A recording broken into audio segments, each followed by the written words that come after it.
वाक्य बाद एक आ रहे है स्नेह मूलक 15वां स्नेह मूलक दैन्य मूलक स्नेह आराध्य विषयक राग अथवा आराध्य विषयक काम अथवा आराध्य विषयक रति। थोड़ा अपन यहाँ विश्राम कर लें, आगे फिर अपन करेंगे। आपको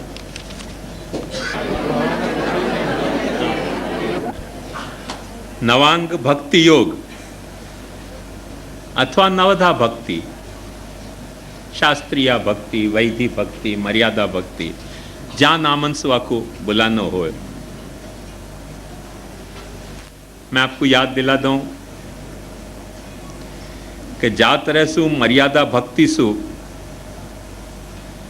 अपने संप्रदाय में छुआछूत को भाव माने अपन, वैसा छुआछूत को भाव श्री महाप्रभु जी के मन में कभी नहीं है। तो और वाको कारण ठाकुर जी को, शनाथ जी को दक्षिण चरण मर्यादा भक्ति है, वाम चरण पुष्टि भक्ति है। शनाथ जी को वाम श्रीहस्त जो है वो पुष्टि भक्ति को इनविटेशन है, और दक्षिण श्रीहस्त मर्यादा भक्ति पे। दृष्टि में भी यह तरीके के भेद किए गए हैं। तो यदि जा तरह से अपन मर्यादा भक्ति को गाली के तरह वापरे हैं, तो अपन भूल जाए हैं ये बात कि शनाथ जी के एक श्रीअंग को अपन गाली दे रहे हैं। ये या लिए संभव होवे है कि अपन महाप्रभु जी को उपदेश, महाप्रभु जी के प्रति वफादारी सु समझे बिना मन घड़ंत ढंग से ले हैं। वाके कारण या तरीके के अपने क्षुद्र विचार पन पे ग्रंथ आप देख लो तो पता चल जाएगा। मैं कहता हूं तो मैं गुनहगार हूं। अंतर इतना ही है सिर्फ जो मैंने आपको बताया।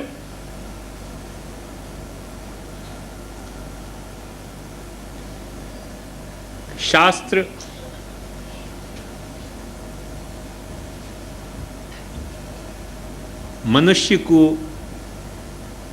मनुष्य की जो वास्तविकता है, उन वास्तविकता को स्वीकार करा के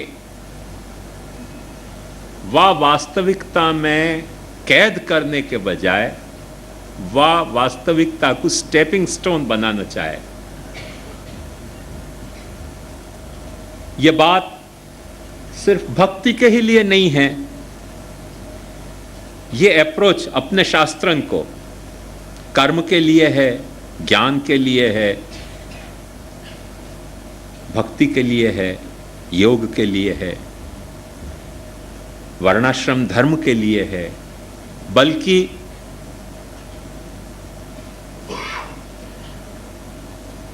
धंधा के लिए भी शास्त्र, धंधा और आजीविका के बारे में भी शास्त्र को अपना जो एक अप्रोच है वो यही ढंग को है कि मनुष्य की जो वास्तविकताएं हैं उनको अपन स्वीकारें, और वह वास्तविकता को इनकारे बिना वह वास्तविकता को लाभ लेके कैसे ऊपर उठो जाए, कैसे आगे बढ़ो जाए, वह तरीके को प्रोग्राम यदि कोई है तो वो धर्म है। वह तरीके के प्रोग्राम से जो विरुद्ध जाने वाली दिशाएं हैं उनको शास्त्र अधर्म के है। वो चाहे कर्म मार्ग की बात होए, चाहे ज्ञान मार्ग की बात होए, चाहे भक्ति मार्ग की बात होए, चाहे धंधा की बात होए, चाहे खेती की बात होए, चाहे लड़ाई की बात होए, जो भी बात है उन सारे बातन में अपने शास्त्रन को एक ये बड़ा रूढ़ भाव है कि जा मनुष्य की जो वास्तविकता है वह को इनकारो मत, और वह वास्तविकताओं में वो कहीं कैद न रह जाए, वा वास्तविकता को वाकू पूरा पूरा लाभ मिलना चाहिए। एक सामान्य उदाहरण मैं आपको दूं कि सूतक जैसे ब्राह्मण को 10 रात्रि बतायो, वैश्य को 12 रात्रि बतायो, क्षत्रिय को 12 रात्रि बतायो, वैश्य को 15 रात्रि बतायो, शूद्र को 20 रात्रि बतायो। अपने को लगे क्या पार्शियलिटी है, कोई को कुछ है, कोई को कुछ है, कोई को कुछ है। शास्त्र पार्शियलिटी नहीं कर रहे हो, शास्त्र के सामने वाह समाज की वैसी वैसी वास्तविकता हती। शास्त्र यूँ समझते तो कि ब्राह्मण जाकू शास्त्र पढ़ा पढ़ा के और संबंधन की और अपनी अहंता ममता की क्षयिष्णुता को सिद्धांत जहां हैमरिंग कर कर के समझायो है, तो वो समझायो है तो शायद 10 दिन में वो 10 रात्रि में अपने शोक पे काबू पा लेगो करके ब्राह्मण को 10 रात्रि को आशौचतो। क्षत्रिय को उतना ठोक पीट के नहीं समझाया जाए शास्त्र जितना ब्राह्मण को समझाया जाए है, करके क्षत्रिय को 12 रात्रि बता दी। वैश्य को भी शास्त्र समझाया जाता तो पर उतना सब नहीं, क्योंकि वैश्य से जो काम लेनो है वह हिसाब से समझाया जाता। तो शूद्र को नहीं समझाया जाता तो शास्त्र को उपयोग नहीं होतो, तो शूद्र को शास्त्र नहीं हो समझो कि कम से कम 20 दिन तो वाकू कोई भी घर में मरे तो दुख रह गई। जब 20 दिन दुख रह गो तो 20 दिन वाकू शास्त्र कहे कि तू छो भय, तेरे को सूतक लग गया। ब्राह्मण से यह अपेक्षा रखे शास्त्र कि कोई भी घर में तेरे कितना भी प्रिय मरे, कम से कम 10 दिन में तो तू अपने दुख पे काबू पा लेगो करके ब्राह्मण को 10 रात्रि को सूतक हतो। अब ये कथा अलग है आज की, कैसो ब्राह्मण नहीं रह गयो, क्षत्रिय नहीं रह गयो, वैश्य नहीं रह गयो, शूद्र नहीं रह गयो। वामे विचारो शास्त्र क्या करे। शास्त्र को जो प्रोग्राम हतो वो हर समाज की वाकी वास्तविकता सु वाकू आगे बढ़ाने को, तो सूतक या लिए लगाया जाता तो भाई 10 दिन में तो तू काबू पा लेगा ना अपने आवेगन पे, बरस भर रोतो रहेगो, ऐसे शास्त्र नहीं समझते तो करके 10 दिन शास्त्र ने वाकू छुआ दियो कि कोई तेरे से अपेक्षा नहीं रखे कि तू धर्म कार्य में प्रवृत्त हो। तू धर्म करने लायक ही नहीं रह गया तो धर्म कैसे करेगो। आशा उचेतो ये देखो वास्तविकता को स्वीकार है। आज अपने को तकलीफ होवे, हर जगह वैष्णव के घर में झगड़ा सुनाई मिले कि वहू आवी छे पण मासिक धर्म नहीं पालती। शास्त्र ने बेचारे को पता ही नहीं હતો कि ऐसा भी हो जाएगा। शास्त्र ये समझते थे भाई मासिक धर्म आ गया, वह वक्त वाकी शारीरिक आवश्यकताएं आराम लेने की हैं, और वह वक्त वाकू शुद्ध मान लेंगे तो सांस जो है वो पानी भरवाए बिना मानेगी नहीं। शास्त्र ने कह दिया पानी को छुएगी तो पानी छू जाएगा, अब कैसे पानी भरवाओगे। बर्तन को छुएगा तो बर्तन छू जाएगा, अब कैसे बर्तन मंजवाओगे। कपड़ा धोओगे तो कपड़ा छू जाएगा, सब छुआ दिया वाको छुए। अब तो वाकू कुछ करने को काम नहीं रह सके ना। जब कुछ काम करने को नहीं रह सके तो वाकू रेस्ट मिलेगा 3 दिन। शास्त्र ने वाकी हकीकत को स्वीकार्यो तो अब वो हकीकत अपने को माफ की नहीं आवे, क्योंकि ऑफिस में जाना है। तो क्या ऑफिस में जब नहीं छू रहे हो तो घर में कैसे छू गया। तो भाई शास्त्र क्या करेगा। शास्त्र लाचार है, दुनिया बदल गई, शास्त्र के कॉन्स्टिट्यूशन धरे के धरे रह गए। पर एक बात ध्यान से समझो कि नवधा भक्ति भी शास्त्र ने वह तरह से प्रिस्क्राइब करी थी कि मनुष्य की जो पर्सनालिटी है वह में काया, वाणी और मन के 3 डायमेंशन है, 3 डायमेंशनल पर्सनालिटी है। वो 3 डायमेंशनल पर्सनालिटी को 3 डायमेंशनल योग भगवान से होना चाहिए करके वाकू और ट्रिपल करके शास्त्र ने नवधा भक्ति बताई थी। और वो नवधा भक्ति वाके 3 डायमेंशनल पर्सनालिटी को एक्सेप्टेंस हतो कि भाई तेरी ये 3 डायमेंशनल पर्सनालिटी है कि तेरे कुछ कायिक क्रियाकलाप हैं, तेरे कुछ वाचिक क्रियाकलाप हैं, तेरे कुछ मानसिक क्रियाकलाप हैं।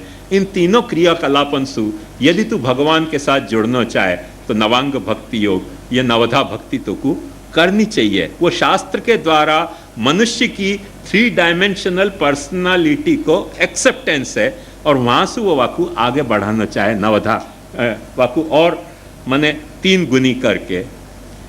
अब अपन जो उधम कर रहे हैं वहां में, वो शास्त्र को कैसे पता चले कि ऐसे से भी डूबे वंश कबीर का कि उपजे पूत कमाल, कि कीर्तनिया को भी एक धंधा, सुनने वाले को भी एक धंधा। सुनने वाले को भी धंधा है, हो आपको पता है कि नहीं? सुनना भी एक धंधा है, जैसे कथा करना एक धंधा है, ऐसे कथा सुनना भी एक धंधा है। वो धंधा की तौर पे कथा सुने, सुनने के लिए कथा नहीं सुने। बाकी प्रॉफिट और मिले कि भागवत सप्ताह करावी छे, लाओ यजमानना आपसे पैसा बटोर रहे हैं। व्यास को जो है वो 50% दे, 50% जेब में, उनको सुनने को धंधा है कथा। ऐसे बहुत ऑर्गेनाइजेशन है, हम बालकन के भी और आप बनियान के भी कि जो सुनने को धंधा कर रहे हैं। अब शास्त्र को कल्पना नहीं होती कि भागवत सुनना भी एक धंधा हो सके, भागवत कहना भी एक धंधा हो सके, कीर्तन करना भी एक धंधा हो सके, ठाकुर जी को पूजन भी एक धंधा हो सके, महाराज को हवेली के रूप में। ये सब बेचारे शास्त्र सर्वज्ञ थे, पर उनको ये पता नहीं थी कि ऐसे ऐसे उधम भी हो सकें करके। उनने जो कुछ प्रिस्क्राइब किया तो वो मनुष्य की वास्तविकता को स्वीकार करके प्रिस्क्राइब किया। तो अब वह वास्तविकता में अपनी कुछ अलग ही स्वरूप पैदा हो गया करके वो भक्ति नहीं रह गई।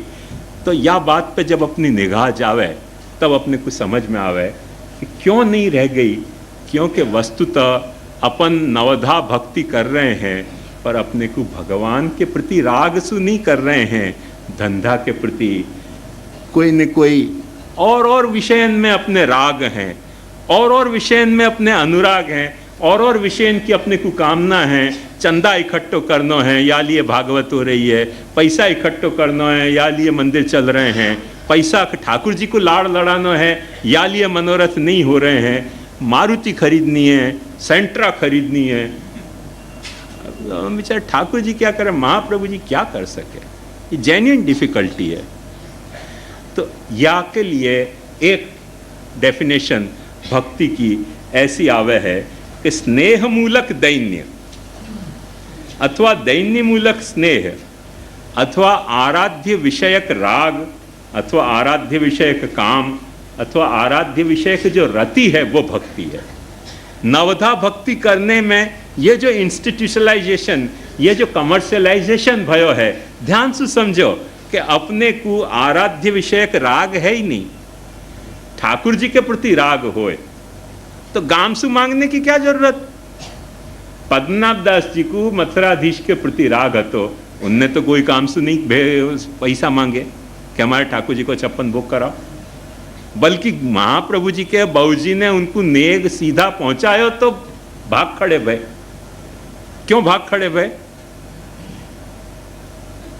या लिए भाग खड़े भय कि ठाकुर जी के मथुराधीश जी के प्रति पद्मनाभ दास जी को आराध्य विषयक राग हतो, आराध्य विषयक काम हतो।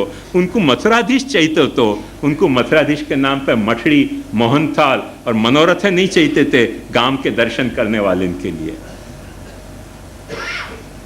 तो यहां आके बात चूक गई ना, नवधा भक्ति की बात यहां आके चूक जा रही है। नवधा भक्ति में जो लैकिंग फैक्टर है वो फैक्टर ये है कि अपने इष्ट के प्रति अपने को दैन्य नहीं है। एक बात समझो, जितनो दैन्य अपने को अपने वाइफ के प्रति है, आपने अपने वाइफ को तो अपने कमाई को धंधा को साधन नहीं बनाया ना। आपने अपने पति को तो अपने कमाई को धंधा को साधन नहीं बनायो, इतनो दैन्य आपने वापरियो, और अपने ठाकुर को धंधा को साधन बना लियो कमाई को। शर्म नहीं आई? बेशरम सब पुष्टि मार्ग में इकट्ठे हो गए, ठाकुर जी को कमाने को साधन बनावे। क्यों? ठाकुर जी को ठाकुर कह रहे हो पर दैन्य नहीं है, या लिए ये बेशर्मी हो रही है। यदि वो दैन्य होवे अपने को अपने ठाकुर के प्रति, तो ठाकुर जी को कमाई को धंधा को साधन, चंदा इकट्ठे करने को साधन कैसे बना सकें? निर्लज्जता के अपन परम अवतार हैं पुष्टि मार्ग में, ये बात अपने को कबूल करनी चाहिए। तो ये निर्लज्जता जो अपने में प्रकट भई नवधा भक्ति के धंधा की कमर्शियल सेटअप के कारण, वाको मूल कारण है कि आराध्य विषयक राग, आराध्य विषयक अपने ठाकुर जी के प्रति अपने को दैन्य नहीं है, सेठियान के प्रति दैन्य है, उनके प्रति दैन्य है। अक्सर आप मंदिर में जाके देख लो, ठाकुर जी को पंखा करेंगे, ठाकुर जी यहां विराज रहे हैं।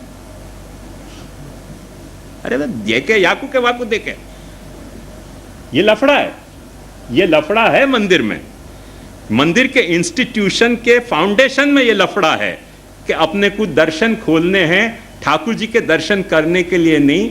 कितने दर्शनार्थी आए वाके दर्शन करने के लिए, कितनी भेंट जमा भई वाकी अपने को रति है, वामे अपने को राग है, वामे अपने को कामना है। ये बेसिक कॉन्स्टिट्यूशनल ड्रॉबैक है यह सारी सिस्टम। और वो ड्रॉबैक काय के कारण पैदा भयो? भगवत विषयक राग, भगवत विषयक काम, भगवत विषयक रति नहीं है। अपन अपने भगवान के साथ नहीं खेलना चाह रहे हैं, दुनिया के साथ खेल खेलना चाह रहे हैं। भक्ति को दुनिया को लाड़ लड़ाना चाह रहे हैं, करके ये सारे नाटक हो रहे हैं। करके भक्ति को एक बहुत सिग्निफिकेंट पहलू यह आवे कि स्नेह में उलट दैन्य या दैन्य मूलक स्नेह, उलट पुलट करके जैसे भी कर लो। या की भी कुछ डिटेलें हैं जो कभी समझाऊंगा, आज समय नहीं है। पर आराध्य विषयक राग अथवा काम अथवा रति ये भक्ति है, और ये बड़ा सिग्निफिकेंट फैक्टर है। या किनारा पे भक्ति को सागर बहुत जोश खरोश से लहरा सके है, लहरा रहे है। पूर्णानुराग को, ये जो मैंने आपको एक राग संस्थान बतायो, या बात को समझो कि जब भी ये राग है या काम है या रति है, ये इमोशन कहवावे। ये सारे इमोशन हैं, और ये इमोशन को जो कॉन्स्टिट्यूशन, स्ट्रक्चरल कॉन्स्टिट्यूशन है, वह कोई एक सिद्धांत है कि ये इमोशन जो अपने हुए हैं वो त्रैकालिक हुए हैं। जो ट्रांजिटरी इमोशन हुए हैं, ट्रांजिटरी इमोशन का मतलब क्या? जैसे अपन रेल में गए, अपने को सीट मिल नहीं रही है, कंडक्टर के प्रति बड़ा भाव आ जाए। बाकू को तो बॉस भी कह देंगे, को तो दादा भी कह देंगे, जो भी करना इनका भेंट भी धर देंगे, वाके पीछे पीछे भी चलेंगे जैसे कुत्ता चले पीछे बॉस के। भाई सीट चाहिए है ना, वो सीट मिल गई एक वक्त, और जो वहाँ को पैसा वैसा खाने हैं वो पैसा दे दिए, वाके बाद कंडक्टर मर रहे हो कि जी रहे हो, अपने कुछ चिंता हो गए। तो ये बात समझो कि वो जो है वो ट्रांजिटरी इमोशन है अपनो, परमानेंट इमोशन नहीं है। और जो ट्रांजिटरी इमोशन है वो कभी भक्ति हो नहीं सके। इमोशन, भक्ति की तो बात जाने दो, प्रेम भी नहीं हो सके, वाकू अपन प्रेम नहीं कह सके। वो तो एक आवश्यकता है, भाई ट्रेन पकड़नी है, सीट लेनी है, कुछ न कुछ तो करना ही पड़ेगा ना। बाबा बना तो हिंदी तो बोलेगा ही ना कुछ न कुछ तो करना पड़ेगा। वो एक लाचारी का एक अवस्था है। वह लाचारी की अवस्था को मैं जो अपना दैन्य प्रकट हो रहे है, जो अपना स्नेह प्रकट हो रहे है कंडक्टर के लिए, वह को अपन भक्ति के तरह स्वीकार नहीं कर सकें। और यदि वह तरीके की भक्ति है, वह तरीके को जो राग है, वह तरीके को वाके प्रति जो दैन्य प्रकट हो रहे है, अरे भाई ऑफिस में एंट्री लेनी है तो चपरासी को सलाम साहब तो कहना पड़ेगा। वो जो दैन्य प्रकट हो रहे है, वो दैन्य जो है वो भक्ति नहीं है, स्नेह मूलक राग नहीं है। क्यों वहाँ में स्नेह मूलक राग नहीं है? क्योंकि वो परमानेंट फैक्टर नहीं है, वो टेम्पररी फैक्टर है। तो इमोशन की एक भूत, भविष्य, वर्तमान, ऐसे तीनों काल में सस्टेन होने वालों इमोशन ही भक्ति हो सके है। भूत, भविष्य, वर्तमान तीनों काल में सस्टेन होने वालों इमोशन ही प्रेम हो सके है। जो या तरीके के टेम्परेरी फेज में जो इमोशन आ रहे हैं, इमोशन तो आवे हैं, पर वो इमोशन को भक्ति तरीके या प्रेम तरीके मान्य नहीं जा सके। जहाँ में सस्टेनेबिलिटी नहीं है, वो इमोशन को प्रेम या भक्ति को दर्जा नहीं दिया जा सके। करके साइकोलॉजी में इमोशन की जो स्ट्रक्चरल एनालिसिस है वो या ढंग से कहे हैं। देखो ध्यान से देखिए, बहुत खूबसूरत एनालिसिस है ये। यद्यपि अपने यहाँ की एनालिसिस नहीं है, वेस्टर्न साइकोलॉजी ने ये इमोशन की एनालिसिस की है, बहुत करके गिलक्रिस्ट ने करी है, मुझको भूल तो नहीं हो तो खैर जाने करी हो, व्यक्ति से अपना मतलब नहीं है। ये बात समझने लायक है, और वो बात ये है कि हर इमोशन की शुरुआत आकर्षण या विकर्षण से हुए है, माने अट्रैक्शन या रिपल्शन। कोई चीज अपने को अट्रैक्ट करे है, कोई चीज अपने को रिपल्शन पैदा करे, ये वाको स्टार्टिंग पॉइंट है। जैसे अपने यहां कहे ना, कृष्ण नाम जबते श्रवण सुन्योरी आली, भूलीरी भवन हो तो बावरी भईरी, ये अट्रैक्शन की बात है। तो ये अट्रैक्शन और रिपल्शन से जो स्टार्ट हुआ है, वाको वर्तमान को एक रूप है, भूतकाल को एक रूप है, स्नेह और भीति। जाके प्रति अपन अट्रैक्ट हुए, वहां में अपने को स्नेह पैदा हो जाए। जासु अपने को, जो अपने को रिपेल करे, वासु अपन डरने लग जाए कि भाई हमें कुछ लफड़ा है। स्टार्टिंग भय को शुरुआत जो है, जब भी अपन कोई चीज से डरे हैं, जैसे बच्चा के साथ मैं अपनी बात बताऊं, मैं चिंटू जब 3-4 महीना की हती तो मुझे मजा आता, तो बेवकूफ़ी हती मेरी, पर एक कथा बता रही हूँ मेरे घर की आपको। मैं क्या करता हुआ कि माथे पे भीमसेन जोशी के रिकॉर्ड रख के वॉल्यूम बढ़ा देता। अब वो भीमसेन आ करके तान ले, चिंटू को होठ निकलने शुरू हो जाते हैं कि कौन जाने क्या आपत्ति आ रही है ये सिर पे। वाह को दुष्परिणाम ऐसा भयो कि जब भी चिंटू को मैं कहूँ शास्त्रीय संगीत, बोले शास्त्रीय संगीत का नहीं सुन सकूं और सब सुन सकूं। रिपल्शन हो गया, भीति हो गई। एक्सपेरिमेंट करके बच्चा को कोई चीज सु ऐसे रिपल्सिव बात से बच्चा को डरा दो, अंत में बच्चा उससे डरने लग जाए। फिर कितना भी वाकु आकर्षण पैदा करो। बहुत सारे अपने गुजरात के कवि हैं कि आप जीवनी पढ़ोगे ना, तो उनमें ऐसे आवे है कि नाथ द्वारा गए थे और उनके बच्चा ने वहाँ पेशाब कर दी और हाय हत्या मची, छू गयो छू गयो छू गयो, आम करो तेम करो, वो पुष्टि मार्ग छोड़ के ही भाग गए। ऐसे गुजरात के बहुत सारे कवि के आख्यान में आवेगी जो ओरिजिनली पुष्टि मार्गी होते, पर बच्चा ने पेशाब कर दी, वहाँ में इतनी हाय हत्या मच गई वहाँ नाथ द्वारा में कि उनने पुष्टि मार्गी छोड़ दियो। गुजरात के बड़े बड़े प्रसिद्ध कवि के जीवनी में ऐसा उल्लेख मिला है। वो क्या डर गए, उनकी साल पेशाब निकल गई बच्चा की, वहाँ में इतनी तकलीफ, तो कौन जाने क्या है यहाँ। अब बच्चा की तो सुसु हो जाए, तो वहाँ को हो हल्ला इतना मच जाए कि आदमी घबरा जाए, तो क्या रिपल्शन हो गया। ध्यान समझो, बहुत सारे मर जाते इनके बच्चा सेवा में क्यों नहीं नाम है, डर लग जाए, क्योंकि पास जाए छू गयो, उनके क्या भयो, आगे बढ़े उन्हें कि छू गयो, कि आगे ही नहीं बढ़ना ना पीछे भागो, तो वो रिपल्सिव टेंडेंसी पैदा हो जाए है। ये बेसिक ड्रॉबैक है। हाय हत्या इतनी मच जाए और कौवा जैसे सब इकट्ठे होके काएं काएं काएं काएं करें ना, ऐसे सारे घर के लोग इतनी हाय हत्या मचा दें कि बच्चा के दिल में दहशत पैदा हो जाए कि भाई क्या करना, अब बेटर वो यही जजमेंट लेकर सदा डरपत रहना। तो वो देखो, जो एट्रैक्शन और रिपल्शन के कारण जो एक भूतकाल के अपने को कोई चीज में स्नेह पैदा हुए और कोई चीज की अपने को भीति पैदा हुए, वो आपको भूतकाल को एक अपने मन पे पड़ी भाई इंप्रेशन है। वहाँ के कारण वर्तमान में क्या हुए, जब भी जा वस्तु पे अपने को स्नेह हुए, वाकु देखते ही अपने को एक्साइटमेंट आवे। कितनी खूबसूरत एनालिसिस है। जा चीज पे अपने को स्नेह है, वाकु देखो तो एक्साइट हो गए। जा चीज पे अपने को स्नेह नहीं है, जा चीज सु भीति है, वाकु देखते ही अपने को, माने वो हमारे हिंदी में ऐसे कहा जाए कि बाबा जोगी अग्निजल और क्या, डरते रहियो परशुराम ओछी राखें प्रीत। तो बाबा जोगी अग्निजल इन सब से डरते ही रहना अच्छो, क्योंकि ओछी राखें प्रीत। कब कौन जाने कब गले चौंट जाए, मार दें, जला दें, क्या करें, कुछ प्रेडिक्टेबल नहीं कोर्स हो है। तो हाँ, बाबा जोगी अग्निजल इनकी उल्टी रीत, डरते रहियो परशुराम के ओछी पाले प्रीत। बाबा मने मैं बाबा नहीं हो। तो बाबा जोगी अग्निजल इनकी उल्टी रीत, डरते रहियो परशुराम ओछी पाले प्रीत। तो वो क्या हुआ कि वो विरति हो जाए तुरंत, जासू अपने को भीति पैदा भई।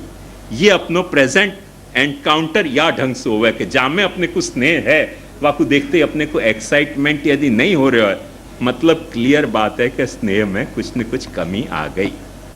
एक्साइटमेंट है तो स्नेह है, एक्साइटमेंट नहीं है मतलब स्नेह नहीं है।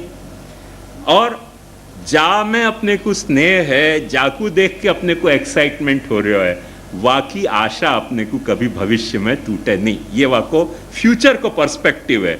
ये बात देखो, पास्ट, प्रेजेंट और फ्यूचर, वो तीनों टाइम में सस्टेन होने वाले इमोशन जो हैं, वो इमोशन जो हैं वो लास्टिंग इमोशन, लिंगरिंग इमोशन के वहाँ में ये स्ट्रक्चरल एनालिसिस है इमोशन की। वो राग जो है वहाँ में भी ये फैक्टर होना चाहिए।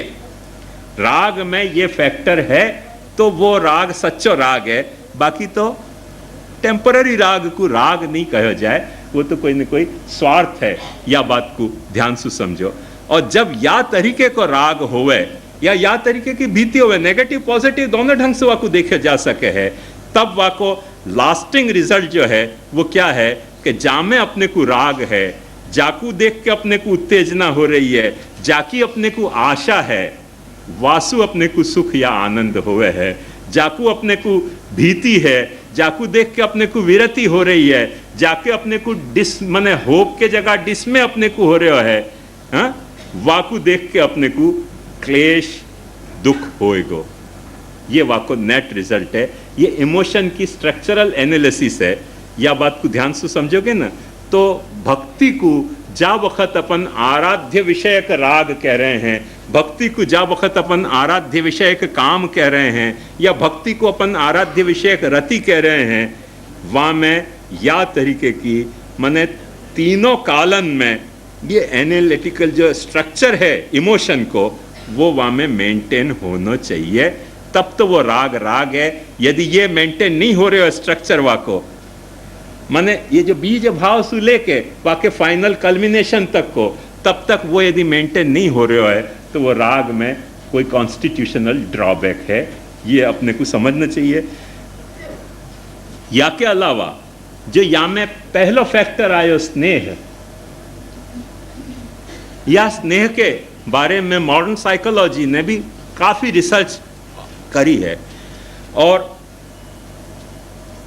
येल यूनिवर्सिटी को एक बहुत प्रसिद्ध साइकोलॉजिस्ट है रॉबर्ट स्टर्नबर्ग, तो वो यूँ कह है कि स्नेह के एक 3 तत्व हैं खास प्रमुख।